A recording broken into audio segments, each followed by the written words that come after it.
11월 26일 토요일 서울장신대학교 날마다 주님과 함께 10분 말씀 묵상을 시작하겠습니다.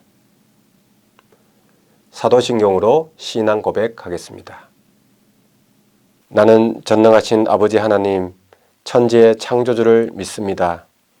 나는 그의 유일하신 아들, 우리 주 예수 그리스도를 믿습니다. 그는 성령으로 잉태되어 동정녀 마리아에게서 나시고 본디오 빌라도에게 고난을 받아 십자가에 못 박혀 죽으시고 장사된 지 사흘 만에 죽은 자 가운데서 다시 살아나셨으며 하늘에 오르시어 전능하신 아버지 하나님 우편에 앉아 계시다가 거기로부터 살아있는 자와 죽은 자를 심판하러 오십니다. 나는 성령을 믿으며 거룩한 공교회와 성도의 교제와 죄를 용서받는 것과 몸의 부활과 영생을 믿습니다. 아멘. 찬송 299장입니다.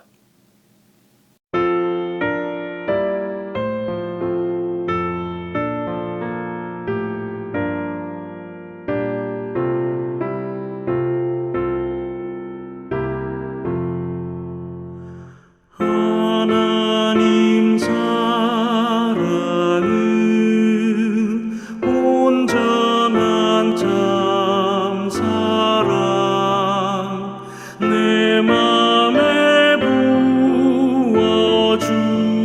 부어주시사 충만케 하소서. 내 주님 참 사랑 햇빛과 같으니 그 사랑 내게 비추사 뜨겁게 하소서.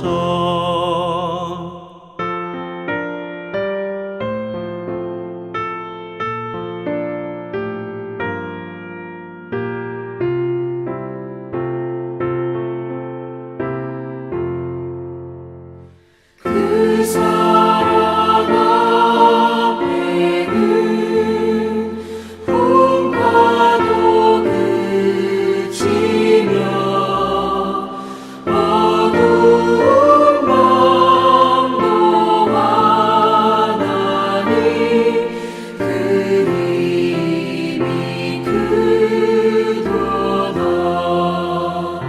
하나님 사랑은 온전한 참 사랑 내 맘과 영에 채우사 새 힘을 주소서.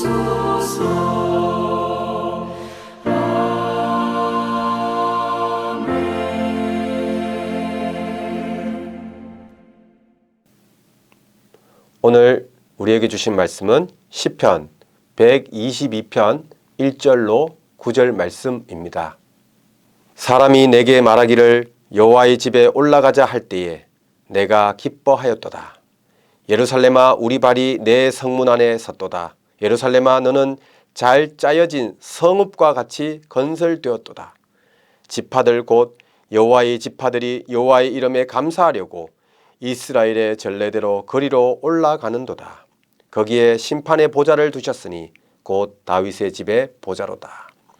예루살렘을 위하여 평안을 구하라. 예루살렘을 사랑하는 자는 형통하리로다. 내 성 안에는 평안이 있고 내 궁중에는 형통함이 있을지어다. 내가 내 형제와 친구를 위하여 이제 말하리니 내 가운데에 평안이 있을지어다. 여호와 우리 하나님의 집을 위하여 내가 너를 위하여 복을 구하리로다. 하나님의 말씀을 자세히 살펴보면 하나님은 그 사람의 의도를 보십니다.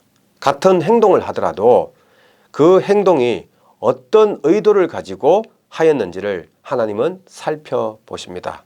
심지어 사람이 죽는 경우에도 그 사람이 의도를 가지고 죽임을 당했는지 아니면 우연히 실수로 죽임을 당했는지를 살피시고 구별하여서 처벌하십니다.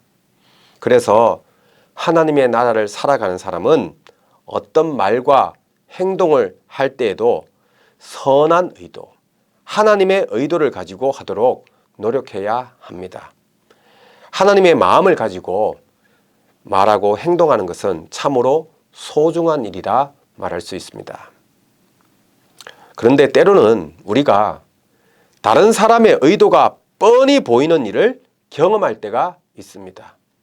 겉으로 드러나지는 않는데 어떤 일을 진행할 때 그 진행함에 있어서 그것이 자신들을 위한 일이라는, 무언가를 얻기 위한 의도를 가진 행사임을 깨닫게 될 때 마음이 불편함을 느끼게 됩니다.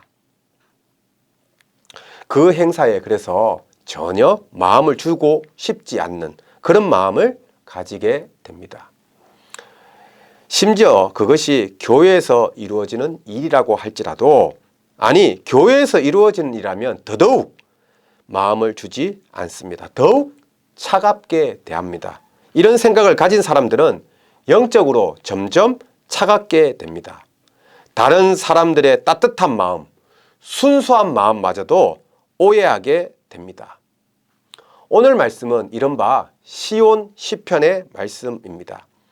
예루살렘을 사랑하고 예루살렘을 위하여 기도하고 예루살렘을 기뻐하며 올라가는 그것을 노래하고 있습니다. 이 시편이 순수한 마음으로 받아들이면 전혀 문제가 없지만 그래서 결국은 예루살렘을 위해서 기도하라는 그런 말씀이 전혀 부담감이 없지만, 만일 예루살렘을 위해서 기도하라는, 예루살렘을 올라가는 것을 결국 부추기는 노래가 아닌가, 예루살렘 중심으로 생각하라는 그런 의도를 가진 것이 아닌가, 그곳에서 일하는 제사장들 위한 일이 아닌가 하고 의도가 보여지네 하고 생각하게 되면 이 시편 구절에서 보여지는 모든 구절들이 구절구절마다 의도를 가진 것으로 생각하게 됩니다. 그래서 점점 마음이 차가워지고 이 노래가 들려져도 전혀 반응하지 않고 오히려 그러한 노래가 들려지는 것을 방해하고 싶은 마음이 생깁니다. 학교에서나 교회에서 어떤 일을 하게 되면은 가끔씩 다른 사람들이 하는 일에 자신이 읽어낸 의도에 마음을 닫고 오히려 다른 사람들에게도 참석하는 것을 하지 못하게 하는 경우가 있습니다. 교회에서 재직 세미나, 부흥회 등 교회에서 어떤 일을 하게 되면 그것을 통해서 무언가 교인들에게 다음 해에 봉사하도록 하게끔, 또는 어떤 일을 성취하게끔, 누구를 세우게끔 하는 등등의 의도를 가진 것이라 생각하고 자신도 참석하지 않고 옆에 있는 사람들에게도 참석하지 못하게 하는 이들이 있습니다. 의도를 읽었다고 생각하는 사람은 다른 이들의 순수한 마음을 읽지 못하게 합니다. 다른 사람들의 의도가 보인다고 판단하는 사람은 말씀의 순수한 의미를 누리지 못합니다. 하나님을 사랑하면 하나님이 집이 사랑스럽게 여겨지고, 하나님을 사랑하면 성전에 올라가고 싶은 마음이 자연스럽게 생겨나는데, 의도를 읽었다고 생각하는 사람에게는 그것이 성전을 위하여, 성전에서 일하는 사람을 위한 것으로 읽혀집니다. 그런 사람이 있을지라도 여러분, 우리 서울장신인은 오늘 말씀이 있는 것처럼 우리 하나님의 집을 위하여 복을 구하고 예루살렘의 평안을 구하는 길을 가야 하겠습니다. 의도가 아닌 순수한 마음에, 순수한 말씀의 길을 걸어가야 하겠습니다. 기도하겠습니다. 주님, 우리의 판단이 순수하고 맑은 주님의 말씀을 가리지 않게 하옵소서. 예수님의 이름으로 기도드리옵나이다.